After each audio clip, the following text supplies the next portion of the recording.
How's it going, everyone? For Chumps Telemedia, this is meteorologist Nate Morris back again with your weekly weather update and forecast for the Chelmsford area. We had a pretty hot and humid week again, but next week is looking actually pretty dry and beautiful. We'll get to that, but first I want to go over this really cool picture I snapped earlier this week.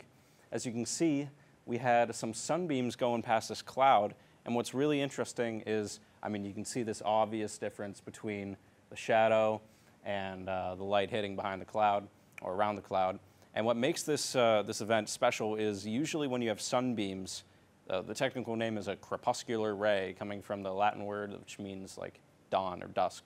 Anyways, those usually happen when there's a lot of haze in the air, and haze comes from aerosols or particles like dust or ash or things like that. In this case, our aerosol was water vapor. It was so humid out and the column of water vapor in the air was so high that the sun hitting this storm cloud coming could actually show you the difference in, it just makes the humidity clear. It was a really humid day. And these sunbeams just kind of refracted off all the water vapor. So behind the cloud, you could see an obvious difference. It was just really neat. I've never really seen that before, especially not that early in the evening. But I just thought I'd show you because, it just goes to show how humid a week it's been. Now, in national weather news, this is a radar scan of northern Illinois. They have been dealing with this kind of storm called a derecho several times in the past few days. A derecho is a straight line wind event with very, very destructive power and force behind it.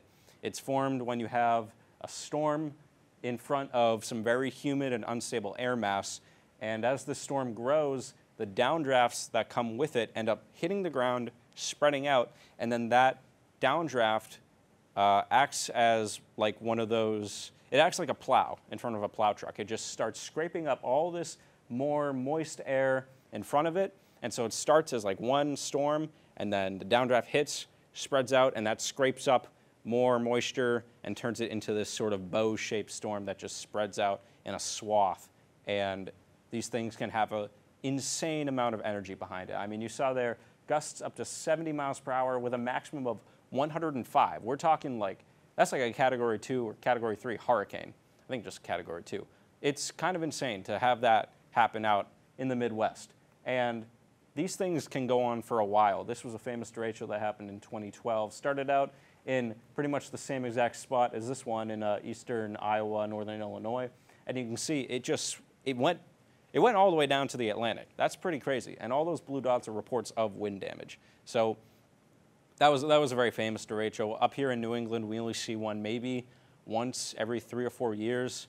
The definitions of what makes a derecho is kind of a gray area. So sometimes you just have a very strong derecho-like storm, but they're not going to call it an official derecho.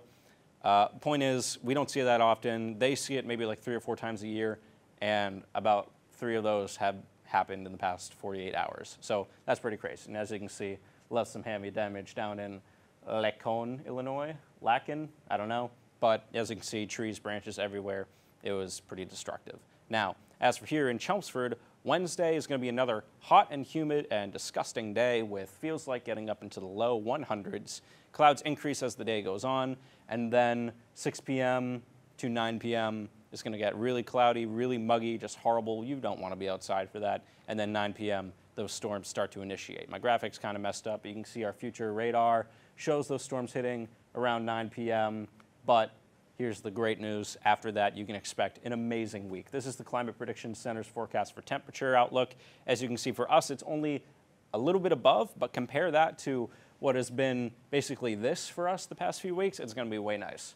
Oklahoma, oh my God, we're going to be having a blast. So check this out, our future radar. So here is this cold front. This passes through our area, brings us colder, drier temperatures. There's a high pressure out over northern Illinois. Nice break for them after those storms.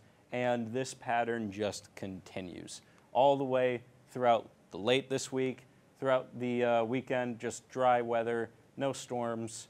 It's going to be awesome. This is such a welcome change from what we've been dealing with the past few weeks. And it just keeps going. Tuesday, we have this system moving up, and there's a chance of that hitting Tuesday night. So this is a little still west of us, so maybe Wednesday morning, but the models might change. We'll see. So in review, Wednesday, got to watch out for those storms, and then the rest of the week is just going to be awesome. And it's going to be dry, which means you see there, temperatures 82, 84, 86. It's actually going to feel like 82, 84, 86 because the dew point is going to be low enough to the point where it's going to be more comfortable. It's going to be a great week. Make sure you get outside, enjoy it, because we don't know when that hot and humid weather pattern might be coming back. Look at that, down to 64. So you can wake up at like 3 a.m. and enjoy some temperatures that you're not going to see in a while again, but that's just me. Yeah, enjoy next week. It's going to be great. So, see you next week. For Temps of Telemedia, I'm meteorologist Nate Morris.